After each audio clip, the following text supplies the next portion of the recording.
আসসালামু আলাইকুম দর্শক ভাইরা, আপনাদের কাছে নতুন একটা জিনিস নিয়ে আসছি।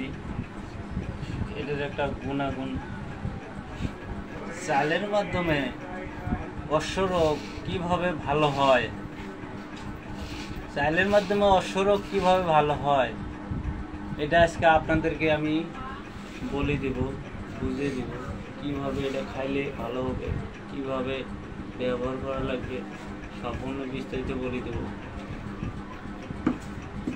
আসল কথা আসি, আপনারা প্রথমে কি করবেন, যাদের অশ্ব আছে, পায়খানা করতে খুব কষ্ট হয়, পায়খানা রাস্তায় পেলাট আসে, তাদের জন্য, তাদের পায়খানা রাস্তায় বেলাট আসে, ওষুধ খাচ্ছেন, কাজ হচ্ছে না, শুধু তাদের জন্য কষ্ট হয়, তাদের জন্য আজকে সামান্যটা চালের মাধ্যমে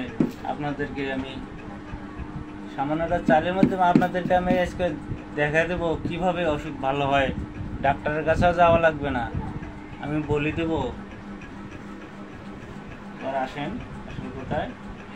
প্রথমে আপনারা কি করবেন, যে ধান সেদ্ধ হয় নাই, সেদ্ধ ছাড়া চাল বানাইছে, যে ধানটা, প্রথমে তো আমরা কি করি, ধান সিদ্ধ করে চাল বানাই, এই চাল ভাতন দেখা বেলাই, কিন্তু এই চাল হবে না, যেটা সেদ্ধ করে নাই, এই চাল দিয়ে, এই ধান থেকে চাল বের করতে হবে, এই চাল দিয়া। প্রথমে আপনারা কিছু চাল নেবেন, এইভাবে কিছু চাল নেবেন, কিছু চাল নেবেন। দেখেন, এটা একটা আতপ চাল। আপনারা যে কোনো দোকানে যাইতে পারেন, বা যেখানে সামান্য ব্যবহারের জন্য দোকানপাটে তো আর আপনাকে আধা পোয়া চাল দেবে না। এটা নিবার গেলে 1 কেজি নিতে হবে। আপনি 1 কেজির থেকে আধা পোয়া বা 100 গ্রাম আপনারা ব্যবহার করলেন, আর বাকিটা আপনার পাক করে খায় ফেলাইলেন। এই জন্য আপনারা কি করবেন, দোকানে যায় যদি এটা তো কমায় নিতে পারেন আপনাদের সুবিধার্থে। অনেক সময় দেখা গেলো বেকার টাকা পয়সা দেখা গেল বেশি করে না, উদাহরণ টাকা পয়সা খরচা করতে লাভ নাই। যাতে টাকা পয়সা খরচা নাই, আমি সেই ব্যবস্থা করে দিতেছি আপনি। এইভাবে সুবিধা করে কেউ দিবে না আপনি, কিন্তু আমি দিচ্ছি। কিন্তু আমার আপনাদের সেবা করলে আমার ভালো লাগে, আমি নিজেকে গর্ব মনে করি। বলে দিতেছি, সে আতপ চাল নেবেন। আতপ চাল দিয়ে আপনারা কি করবেন, এই চাল দিয়ে আপনারা কিভাবে খাবেন আমি বলে দেবো বিস্তারিত।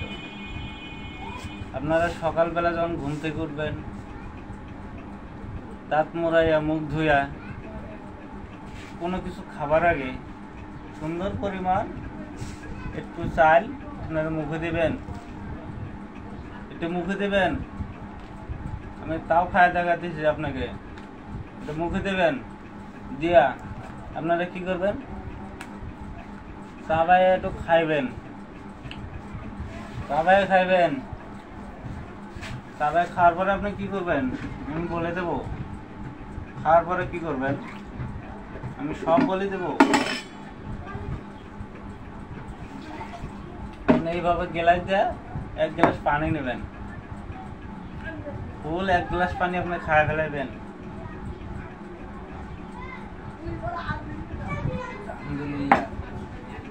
ইনশাল্লাহ এইভাবে 1 সপ্তাহ খাইলে আপনার অশ্ব ভালো হয়ে যাবে, আপনার পেলাট করা বদ্ধ হয়ে যাবে। ঠিক আছে, আপনি সুস্থ অবলম্বন করবেন। আর আপনারা ভালো হইলে, আমার যদি চিকিৎসা আপনারা ভালো হন, তাহলে আপনারা আমার জন্য দোয়া করবেন। যদি আপনারা দোয়া না করেন তাহলে বুঝবো আপনারা স্বার্থপর। আপনারা আমার জন্য দোয়া করবেন, আমি আপনার জন্য দোয়া করব ইনশাল্লাহ। আমিন।